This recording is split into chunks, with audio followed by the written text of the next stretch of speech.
코로나 바이러스 위험 속에 살다가 거룩한 주일을 맞아 주의 전에 나와 하나님 앞에 예배를 드리는 사랑하는 성도 여러분들과 또 여러 가지 이유로 각자의 삶의 자리에서 온라인을 통해 예배를 드리는 우리 사랑하는 성도 여러분들의 삶과 가정 속에 견고하게 지켜주시는 하나님의 은혜가 차고 넘치시기를 주님의 이름으로 간절히 축원합니다. 우리가 사는 세상은 참 바쁘게 돌아갑니다. 바쁘게 사는 사람들에 의해서 세상은 움직이죠.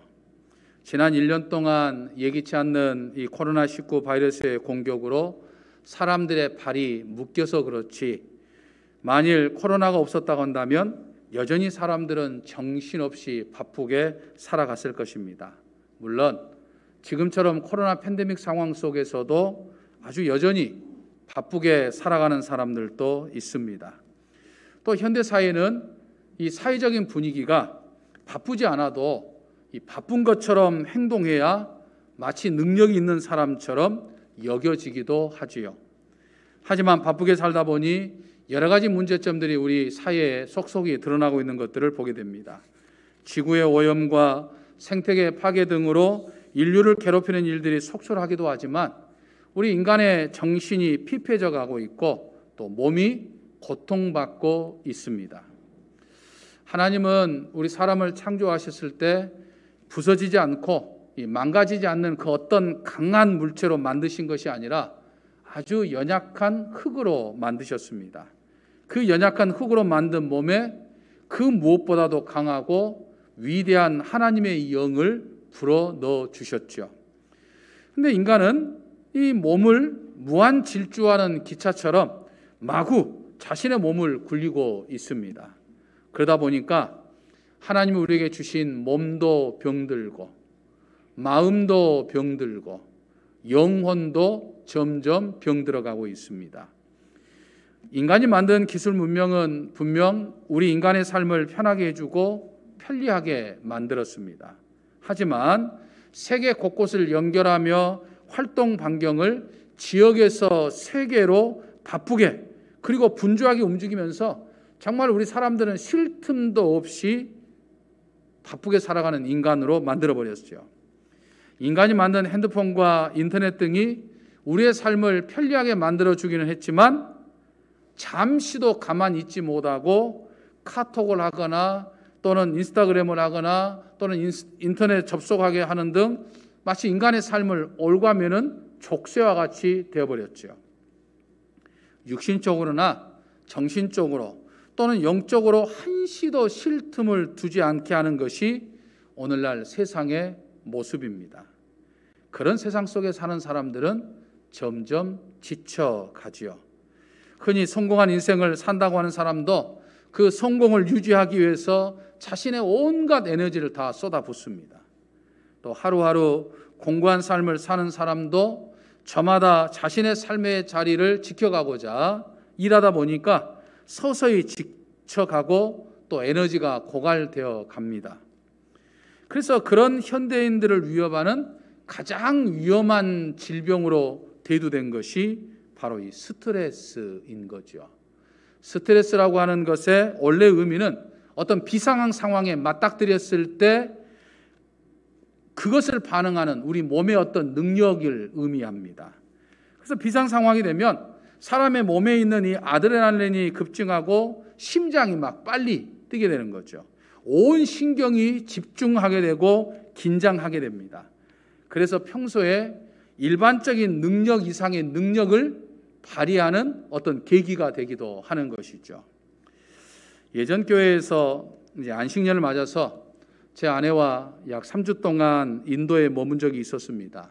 이제 경비를 아끼기 위해서 이제 로컬 기차나 버스를 타기도 하고 또 게스트 하우스 등에서 머물면서 이제 배낭 여행을 했습니다. 배낭에 이것저것 침낭까지 잔뜩 들어 있어서 평소 무게가 손으로 이렇게 들 수 있는 그런 무게가 아니고 이 어깨에다 매야만 이제 움직일 수 있는 이제 그런 무게로 가지고 이동을 했습니다. 하루는 인도 겐지스 강이 흐르는 바라나시라고 하는 도시에서 이제 인도에서 네팔 국경으로 넘어가는 이 고락푸르라고 하는 곳에 가기 위해서 이제 야간 열차를 타고자 이 바라나시 역에 도착을 했습니다. 조금 시간적인 여유가 있어서 제 아내가 이제 기차역 앞에서 사과를 먹고 있었고, 저는 이제 그 근처에서 이것저것을 보고 있었습니다. 근데 그때 근처에 있던 소가 이 과일 냄새를 맡아서인지 제 아내를 향해서 돌진하는 거예요. 커다란 소가 달라들자 깜짝 놀란 제 아내가 평소에는 이 번쩍 들지 못하던 이 배낭을 번쩍 두 손으로 들고 사람들 틈 사이로 막 뛰어가는 거예요. 소가 확 다가오니까 이 스트레스를 받게 되어서 평소 가진 힘보다 더 큰 힘을 발휘하게 된 거죠. 그런 비슷한 예가 주변에서 많이 볼 수 있죠. 이렇듯 적당한 스트레스라고 하는 것은 사람으로 하여금 평소의 능력보다 더 큰 능력을 발휘할 수 있는 어떤 힘의 계기가 되기도 합니다. 그래서 긍정적인 의미에서 이 약간의 스트레스를 받는 것은 사람에게 좋다, 뭐 이렇게 이야기도 합니다. 하지만 이 약간의 스트레스가 계속 반복되면, 계속 끊임없이 지속적으로 반복이 되면 우리 몸의 정상적인 반응 체계가 이제 무너지게 되는 것이죠. 그래서 여러 가지 질병을 이제 유발하게 되는데, 오늘날 현대인들이 자주 겪고 있는 이 만성 피로, 또 우울증, 또 신경질적인 것, 또 고혈압, 뭐 유궤양, 만성 두통, 뭐 이런 것들이 전부 다 이 스트레스를 통해서 다 이루어지는 그런 이제 현대인들의 질병인 거죠. 나는 스트레스를 잘 받지 않는 스타일이다라고 말을 하고 실제로 스트레스를 전혀 받지 않고 사는 것 같지만 그 사람도 스트레스를 받는 거예요. 자기가 스트레스를 받고 있다고 하는 것을 느끼지 못하고 있을 뿐이지 정신과 몸은 스트레스를 받고 있는 거예요. 현대 사회는 스트레스를 받지 않고서는 살아갈 수 없는 사회입니다. 제 아무리 마음의 여유를 갖고 있는 사람이라 할지라도 스트레스를 받는다라고 하는 거죠. 그래서 이 스트레스가 일정한 한계에 도달하게 되면 이제 우리의 육신, 우리의 정신, 그리고 우리의 영혼을 심각하게 이제 위협하게 되는 것인데, 이제 내가 스트레스에 노출돼 가지고 위험한 지경이 있다라고 하는 것을 깨달아 볼 수 있는 몇 가지 징후가 있게 되죠. 무엇보다도 먼저 위험수에 도달할 만큼 스트레스를 받고 있다고 한다면 어디론가 도망가고 싶다는 생각이 자꾸만 듭니다. 지금 내가 처해 있는 현실을 자꾸 벗어나고 싶은, 어디론가 그냥 떠나고 싶은, 다 잊어버리고 그냥 훌쩍 어디론가 가고 싶은 이런 생각들이 든다고 한다면, 자주 든다면 지금 내가 스트레스를 받고 있다라고 하는 것이죠. 두 번째로는 감정적인 누수 현상이죠. 조그만 일에도 아주 신경질적이 되어버린 거죠. 예전 같으면 별것도 아닌 거예요. 그냥 일상적으로 했던 이야기인데 그 사람의 이야기 한마디가 왠지 마음에 막 상처가 되기도 하고 또 막 짜증이 나는 거죠. 주변 사람들의 작은 실수도 참지 못하고 막 화를 냅니다. 계속 스트레스를 받다 보니까 내 감정이 격해진 거예요. 쉽게 말하면 내 정신이 병들었다라고 하는 거죠. 세 번째 특징은 대인 기피증입니다. 스트레스를 많이 받다 보면 다른 사람을 만나기가 싫어요. 만나는 것도 귀찮아집니다. 네 번째 특징은 만성적인 피로죠. 아무리 잠을 자도 더 잠을 자고 싶고 또 잠을 많이 자도 몸이 개운하지가 않아요. 몸이 계속 찌뿌둥하고 피곤하죠. 마지막 다섯 번째는 영적 통제력이 약화됩니다. 신앙이 약화된다 이 말이에요. 교회에 가고 싶은 생각도, 스트레스를 많이 받으면 교회 가고 싶은 생각도, 성경을 읽고 싶은 마음도, 기도하고 싶은 마음도 없어져요. 사라져요. 다 하기 싫어요. 이런 다섯 가지 증상 가운 중에 다섯 가지가 다 있는 사람도 있고 어느 것 한 가지만 있어도 사실은 스트레스가 나를 지금 괴롭게 하고 있다라고 하는 것을 생각해야 돼요. 우리 그리스도인도 세상에 발을 딛고 살기 때문에 세상 사람들과 다를 바가 없죠. 똑같이 세상에 살면서 크고 작은 스트레스를 받고 살아갑니다. 요즘은 이 코로나19로 인해서 이 개신교 이상이 이제 추락이 되니까 사실 우리 믿는 사람들은 그 또한 스트레스예요. 신천지, 또 사랑제일교회, 또 BTJ라고 하는 선교가 속해 있는 인터콤, 또 최근에 대전과 강주에서 지금 발생되는 이 국제학교의 확진 이런 것들을 보면서 세상 사람들이 비난을 받으니까 사실은 교회 다니는 사람들 더 스트레스를 받아요. 왜 저런가 모르겠다. 좀 가만히 좀 있지 하면서 우리도 더 스트레스를 많이 받죠.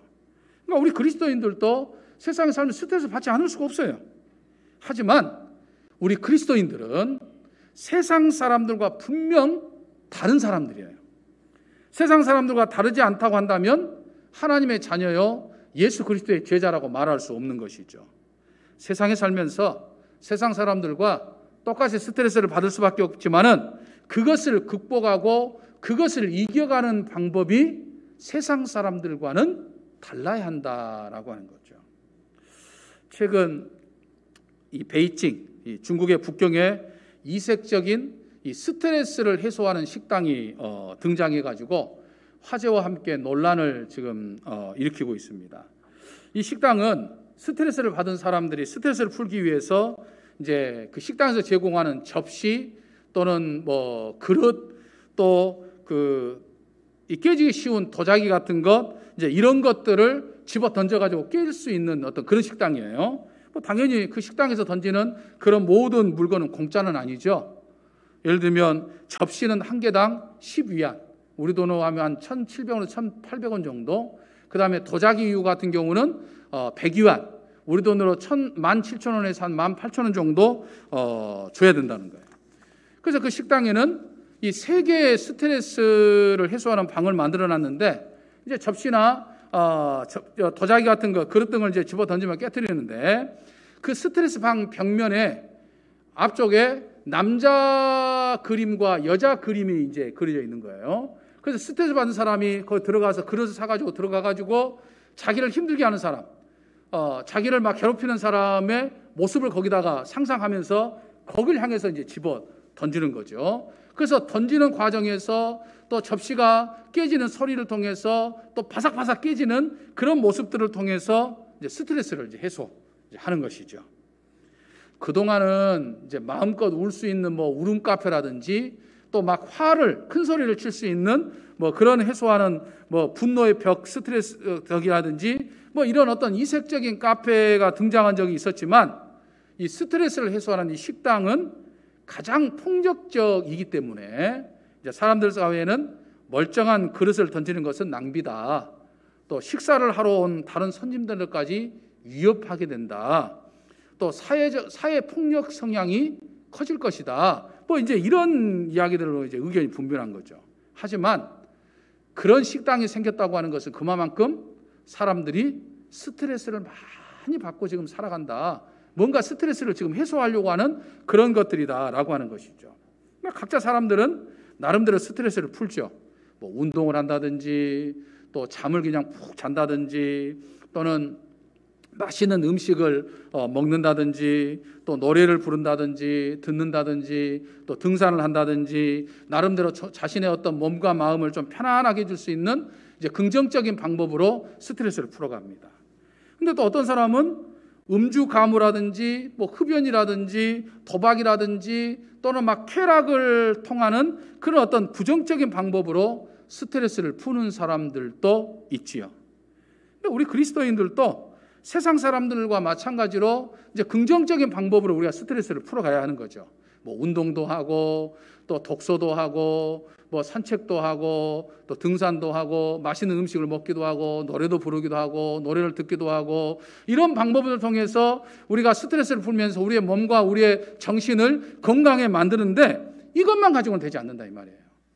하나님이 우리 인간을 창조하셨을 때 영과 육으로 성경은 주로 이제 색으로 나누죠. 오늘 다윗의 기도 가운데서도 마음과 육신과 마음과 영혼을 세 개로 나눠서 이야기를 하는데 아무튼 하나님은 우리를 창조하셨을 때 우리의 육신과 우리의 정신, 감성적인 것과 우리의 영혼적인 것이 이 세 개가 함께 밸런스를 유지하도록 하나님이 창조를 하셨는데 단순히 우리가 긍정적인 방법을 가지고서는 몸과 마음은 건강할지 모르지만 우리의 영혼까지 터치해주지 않는다라고 하는 것을 우리는 기억해야 돼요. 그렇기 때문에 우리가 어떤 영적인 충전, 영적인 어떤 건강을 가지려고 하면 우리는 무엇보다도 하나님과 교제를 갖는 시간이 있어야 된다라고 하는 거예요. 근데 오늘날 이 세상은 우리 그리스도인으로 하여금 영적인 시간을, 하나님과 나만의 영적인 시간을 가질 만한 여유가 없게 만들었던 거죠. 어느 시대보다도 바쁘게 살아가야 하고 또 매일매일 시간마다 뭐 인터넷을 접속하거나 또 SNS 등을 하거나 막 이렇게 보내기 때문에 이 영적인 어떤 시간이 소홀하기 쉽다라고 하는 거죠. 그나마 건강을 중요하게 생각해서 몸과 마음을 충전시키는 것들은 하지만 이 영혼에 위한 것들을 하지 못하는 거죠. 하지만 우리는 이 영혼을 위한 영적인 교제 시간을 가져야 합니다. 현대인들은 사람들에 둘러싸여 있지요. 사람들에 둘러싸여 있는 만큼 스트레스를 받게 되어 있어요. 요즘 코로나로 인해서 사람과 거리 두기를 하기 때문에 자주 만나지 못하지만 그래도 여전히 예전만큼 못하지만 우리는 여전히 사람들 사이에 있어요. 그러다 보니까 크고 작은 스트레스를 받게 되죠. 이럴 때 우리는 조금은 홀로 떨어져 있는 시간을 가져야 한다라고 하는 거죠. 여러분, 사람마다 다 다르지만 부부도 마찬가지 아니겠습니까? 남편이 아침에 일찍 출근해서 밖에 나가 있으니까 몇십 년 동안 함께 사는 것이지, 만일 하루 종일 24시간 붙어 있다고 한다면 몇십 년 동안 살면서 온갖 감정 소모는 다 일어나게 돼 있을 거예요. 사람과 떨어져서 하나님과 나만의 어떤 시간을 갖는 것이 대단히 중요하다는 거죠. 우리 주님도 3년 동안 공생애를 보내면서 열심히 사역하셨지만 늘 사람들의 사이에 있어서 크고 작은 스트레스를 받으셨을 거예요. 하지만 우리 주님은 어떻게 하셨습니까? 이른 아침이나 또는 사역하는 가운데서도 홀로 따로 떨어져서 산이나 언덕에 올라가서 우리 주님이 하나님과의 어떤 홀로 시간을 갖는 그런 시간들을 가졌던 것을 성경은 말씀해 주고 있어요. 하나님과 영적 교제를 가져야 사람과의 관계도 원만할 수 있어요. 오늘 본문 시편 16편은 다윗의 시로 알려져 있습니다. 다윗은 1절에서 그렇게 이야기를 하죠. 하나님이여 나를 지켜주소서 내가 죽게 피하나이다 라고 말합니다. 성경에 언급된 다윗의 인생을 보면요, 아마 다윗처럼 젊은 시절부터 끝없는 위기와 고난 속에 사는 사람도 없었을 거예요. 스트레스라고 하는 관점에서 보면 다윗처럼 스트레스를 많이 받은 사람도 없었을 것입니다. 온갖 스트레스 속에서, 온갖 고난 속에서도, 온갖 어찌할 바를 모르는 순간에 처할 때마다 다윗은 어떻게 했습니까? 하나님을 보았다는 거예요. 이게 다윗의 위대한 점이고 다윗의 지혜입니다. 그런 순간에, 정말 어려운 순간에, 스트레스를 받는 순간에 그는 하나님을 봤어요. 특히 1절에서 하나님이여 라고 하는 말은 히브리어로 엘이라고 하는 단어입니다. 근데 이 엘이라고 하는 말은 전능자라고 하는, 힘을 가진, 강한 힘을 가진 자라고 하는 그런 뜻을 가지고 있어요. 무슨 말입니까? 지금 다윗은 강한 힘을 지금 요구하고 있는 거예요. 하나님의 그 강한 힘으로 숱한 어려움과 숱한 스트레스를 받고 있는 나를 좀 지켜달라라고 이야기하는 거죠. 여러분, 다윗은요 용맹한 사람이었습니다. 체구는 사울에 비해서 작았지만 그는 어렸을 때부터 전쟁터를 누렸던 전쟁의 영웅이었죠. 또 그 주변에는 얼마나 용사들이 많았습니까? 다윗을 지키는 용사들이, 목숨을 걸고 다윗을 지키는 용사들이 얼마나 많았습니까? 그런데 그것 갖고는 안 된다는 이야기예요. 험난한 세상을 살면서 그것 갖고는 안 된다는 거예요. 더 강한 힘이 있어야 된다는 이야기예요. 그게 누굽니까? 하나님이라는 이야기예요. 우리도 세상에 살면서 각자 나름대로의 어떤 자기를 지켜주는 힘이 있어요. 어떤 사람은 누군가보다 지식의 힘을 가지고 있는 사람이 있어요. 어떤 사람은 누군가보다 돈의 힘이 있을 수 있어요. 어떤 사람은 그 누군가보다도 어떤 인생의 경험의 힘이 있을 수도 있어요. 하지만 그것 가지고서는 이 험난한 세상을 제대로 살 수 없다 이 말입니다. 그것으로는 내가 이 세상을 이겨낼 수 없다는 것을 우리는 너무나 잘 알아요. 내 인생의 결정적인 힘은 무엇입니까? 주님이에요. 하나님의 힘이에요. 아멘이십니까? 다윗처럼 하나님이 내 인생의, 내 삶의 힘이라고 하는 것을 알고 하나님의 강한 힘을 내 삶 속으로 끌어오는 사람이 복된 사람이에요. 그 사람이 오늘 저와 여러분이 되어야 될 줄로 믿습니다. 그러므로 사랑하는 성도 여러분, 하나님께로 내가 나가는 시간, 내가 하나님을 만나는 시간, 내가 하나님께 예배를 드리는 시간, 하나님 앞에 기도하는 시간, 하나님과 나만의 친밀한 교제를 갖는 시간은 절대로 낭비하는 시간이 아닙니다. 그 어느 것보다도 아주 투자 가치가 높은 시간이에요. 그런데도 많은 그리스도인들은 이걸 간과하고 산다 이 말입니다. 진짜 투자 가치가 높은 것인데 외면하고 살아가는 거예요. 경제를 전공하는 사람들이 코로나 사태 지금보다는 코로나 사태가 완전히 끝나고 난 다음을 더 염려를 하게 됩니다. 실제로 미국이 지난 1년 동안 코로나 사태가 터지자 약 수조 원의 달러를 찍어냈어요. 그러니까 수조 원의 달러라고 하면 우리 환율 가치로는 수천조 원이에요. 천문학적인 돈을 찍어냈어요. 돈을 찍어냈다고 하는 것은 화폐 가치가 떨어진다고 하는 것을 의미해요. 그래도 전 세계가 달러를 통용하고 있기 때문에 미국은 파급 효과가 덜 있으니까 막 찍어냅니다. 하지만 미국과의 영향력 안에 있는 나라들은 같이 돈을 찍어내야 되니까, 우리나라도 얼마나 많이 찍어냈습니까? 같이 찍어내야 되니까 역시 우리나라 화폐 가치도 떨어져요. 심각한 위기 상황이 온다는 거죠. 그래서 전문가들이 내 자산을 지킬 수 있는 방법에 대해서 이야기하면서 현금보다는 주식을 사야 된다, 또는 비트코인을 사야 된다, 또는 땅을 사야 된다, 또는 뭐 아파트를 사야 된다, 별의별 이야기들을 다 합니다. 사실은 자산을 늘리기 위해서 우리 그리스도인들도 뭐 그런 것들을 할 수 있죠. 그런데 정작 우리 그리스도인들이 투자해야 할 것은 부동산이고 은행이고 뭐 달러고 뭐 이런 것보다도 더 중요한 것은 하나님과 나와 만나는 시간이에요. 이것만큼 투자 가치가 높은 것이 없습니다. 왜냐하면 내가 하나님과 10분 기도했던 그것이 내 인생의 10년을 결정하게 되는 아주 중요한 은혜를 체험할 수가 있어요. 내가 하나님 앞에 1분 더 무릎 꿇고 기도하는 것이 그 어떤 금보다도 더 소중한 것들을 얻게 되는 기회가 될 수 있다 이 말이에요.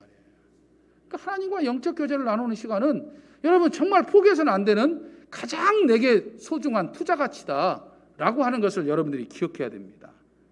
그러므로 변변치 않는 어떤 나의 능력이나 또는 다른 사람의 능력 또는 그 어떤 것을 의지하는 것이 아니라 다윗처럼 하나님을 바라봐, 강한 힘을 가지고 있는 하나님을 바라보면서 그 하나님과 나와의 어떤 영적 교제 시간을 통해서 내 육신도 건강하고 내 마음도 건강하고 내 영혼도 건강할 뿐만 아니라 하나님이 주시는 한없는 은혜를, 한없는 축복을 경험하면서 사는 저와 우리 사랑하는 성도 여러분 되시기를 주님의 이름으로 간절히 축원합니다. 참으로 고마우신 우리들의 아버지 하나님 감사합니다. 저희가 드리는 예배를 기뻐하셔서 저희 예배를 받아주시고, 특별히 오늘 또 코로나19 바이러스 위험 속에서도 예배를 통해서 하나님과 영적 교제를 나눌 수 있는 은총 주시니 감사합니다. 스트레스가 만연한 이 세상에서 몸과 마음 그리고 저희의 영혼이 강건하게 하여 주시옵소서. 하나님과의 영적 교제를 통해서 저희가 더욱더 강건하게 하시고 하나님이 주시는 축복을 누리며 살아갈 수 있도록 인도하여 주시옵소서. 우리 주 예수 그리스도 이름으로 기도하옵나이다. 아멘.